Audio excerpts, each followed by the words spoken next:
Guys, so I decided to do a little video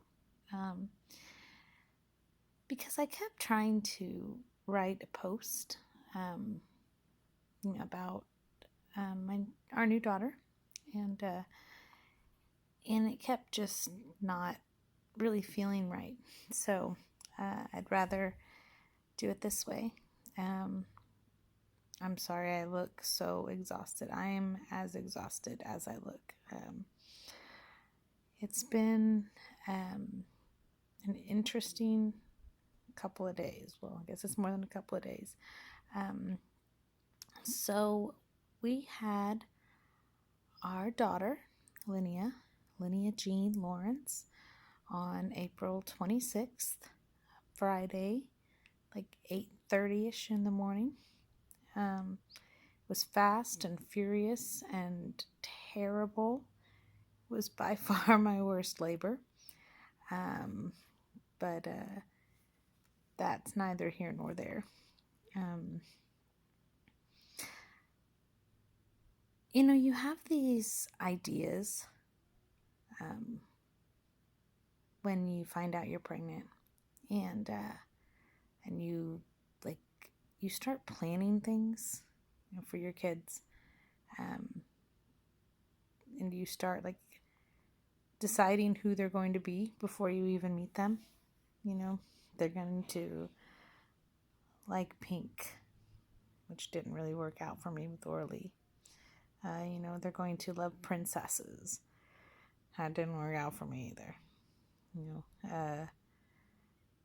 And then, who your son is going to look like, or just various things.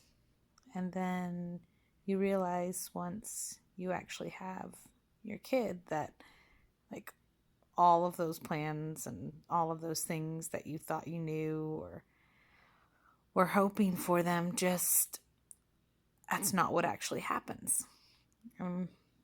That's okay, because you want your kids to be who they are. So after this fast and furious and terrifying labor, they put Linnea on my chest, which, by the way, was the first baby I have been able to have directly after giving birth. Orly had cord wrapped around, and Roger had swallowed some meconium, so I didn't get them for a little while. So she was the first that I was actually able to hold right away. And it was interesting because they put her on my chest, and I instantly knew something was in my thought process, that something was wrong. I didn't know what it was, but that something was wrong. And so I asked the nurses, I said, what's wrong with my baby? And everybody said, no, nothing's wrong. Nothing's wrong. But you could tell that they were I don't want to say they weren't being truthful, because that's not the right word, but you could tell that they just weren't saying what they knew. And my first thought process was, is this what Down syndrome looks like? And because I'd never really seen it, in a newborn. I have actually plenty of friends with Down syndrome children, but I'd never seen, or it'd been a long time since I'd seen one as a baby. So I said, is this what Down syndrome looks like? And it was a little while before the midwife came in and kind of confirmed what we thought, that she was showing all the physical markers for Down syndrome. And there's something interesting about the feeling of not knowing that there might be something different about your child beforehand. We didn't know that Orly had clubfoot. And I honestly didn't know what clubfoot was. So, there's this fast and furious, like, what is this? What are we dealing with, when you have them? And then, so it was kind of that same feeling, but on a different degree. When they tell you that your child has Down syndrome, because you don't really know what that means. What it can look so many different ways. It can be so many different things. And when you haven't had the time to prepare for what that's going to look like in your family, it can be really overwhelming. And it was really overwhelming. And, we just kept looking at each other and looking at her and crying. You don't know what else to do, right? I mean, you don't know what you're supposed to feel like. You had all these thought processes and plans and dreams and things that you were prepared for, that you'd spent 9 months preparing for. And then you get Down syndrome. We leave the birthing room and go down we get transferred to our hospital room. And, that's when you're alone, right? Well, for a little while until the nurses are in and out. It's just you, your husband, and your baby, and Down syndrome. And for a while, I had a hard time looking at her. I mean, I don't want you to get me wrong. It wasn't that I had a hard time looking at her because of her. I had a hard time looking at her because of me. You had this beautiful child, and all you can see is all of the times you made errant jokes or remarks. I like to consider myself a pretty good person, and I try really hard to be kind and good, and I teach my children how to be kind and good. And but then all you see, all I saw when I looked at her was all of the times I failed in that. And how much that I didn't deserve to be her mother, and I couldn't be her mother, because how could somebody who failed so much be allowed to be her mother, and what that was going to look like.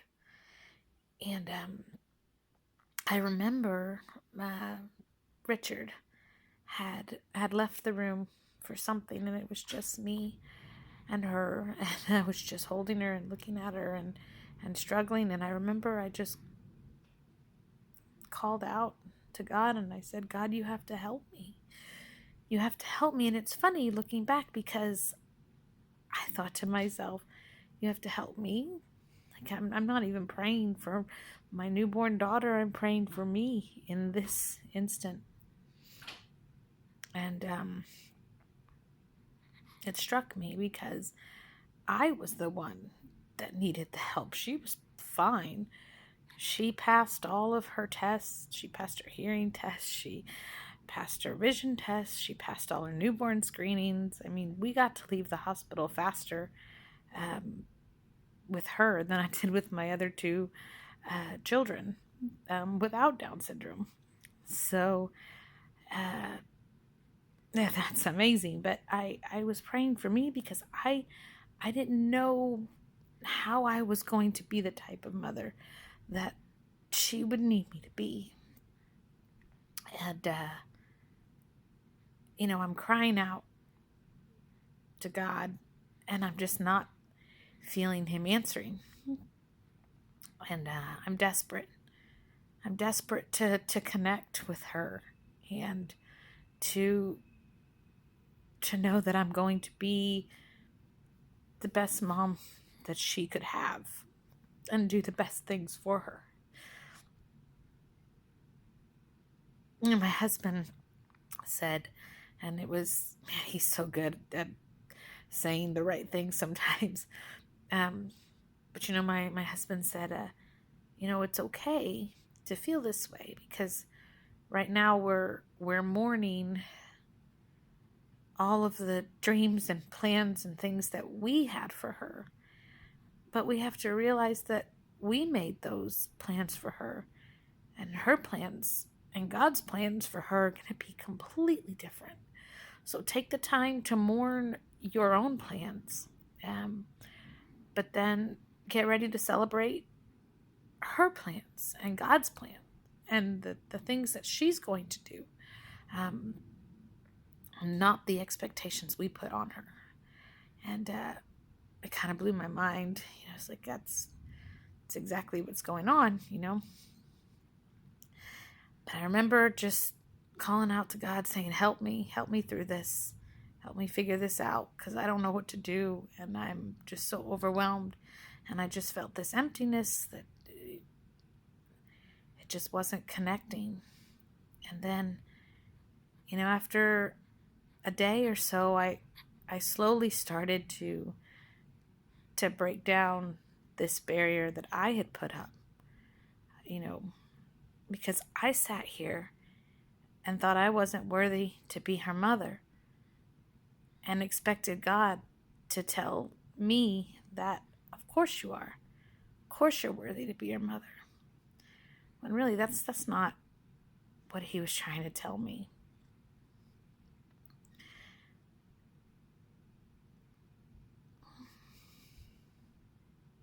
I'm not worthy of God's grace,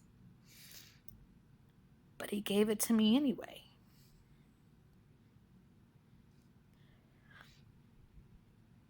Am I worthy to be her mother? Probably not. But he blessed me with her anyway. And I'm going to do my best. And I'm actually really excited. You have to have that moment of mourning, confusion, just the general fear of the unknown. You have to call out. You have to scream about it, cry about it. And then you have to be done and let God just give you the answer that he wants to give you, not the answer you think you need to hear. Before I had baby Linnea, there was this song, Lauren Daigle, I think that's her name, that had been basically on repeat in my head for the past week before she was here. It's that the lyrics are something to the extent of, when you don't move the mountains, I'm needing you to move. When you don't part the waters, I wish I could walk through. When you don't give the answers, when I cry out to you, I will trust in you.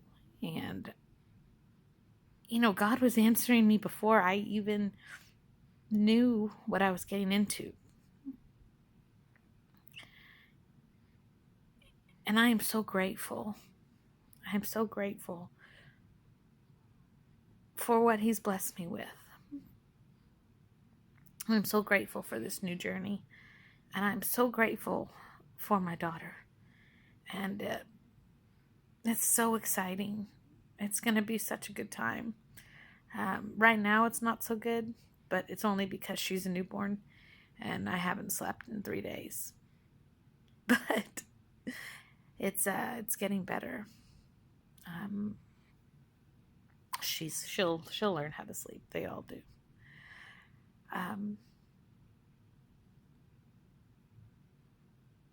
This is the beginning of a really beautiful journey. And I have so much support and so much joy and so much love to give. And I just want to put that out there for you guys. To appreciate, this journey that we're on, and come on it with us. And I'm just really excited to share this with my family, my friends, all you guys. So this is baby Linnea. You see, baby Linnea Jean Lawrence. And she's pretty cool. All right. Have a great day, y'all.